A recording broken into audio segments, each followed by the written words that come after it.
Hi everybody, 2 days ago I posted this video about superposition. I'll add the link in the video description, but I perhaps wasn't clear enough, so I'm going to clarify something about the wave function in superposition. As someone pointed out in the comments, my explanation can't be the full story because when we look at the wave function in superposition, it's everywhere in all possible positions. As the person described it, like ripples in a pond. And this is true, but this is not the electron. The electron itself is only in one position at any one time.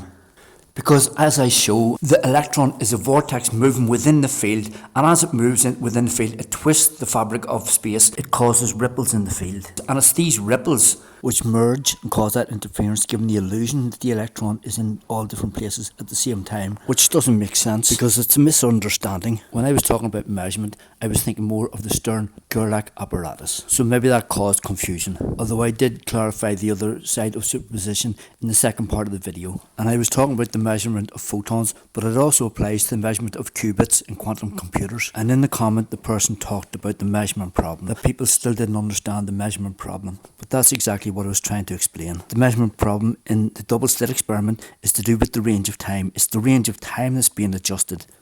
And I am saying that it's the same thing that's happening with qubits in quantum computers. The electrons are spinning in all different orientations, but it's what is focused on that decides whether to spin up, spin down, or superposition. And at first this sounds really bizarre, but I've proven that we know this to be the case. It must be the case, and it can't be a case of decoherence, because when we fire photons between the slits in the double slit experiment, they detect for which way, but we don't collect the statistical information. We get the wave pattern on the rear detection screen, not the twin band with the two single wave interference patterns. So it's nothing to do with decoherence, it's nothing to do with the photons interacting, it's something to do with the range of time. And I have proposed a way to test for that using a double slit experiment. But in fact, the comment has reinforced an idea that I already suspected, that we can just switch on quantum computers and let them run, and whenever's adjusting the focus, let it adjust the focus itself and see what kind of code it generates.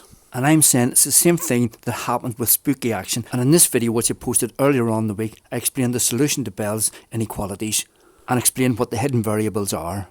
So if anyone is working with or knows someone who's working with quantum computers, just try that. Try run it on an isolated system and see what kind of code it generates itself.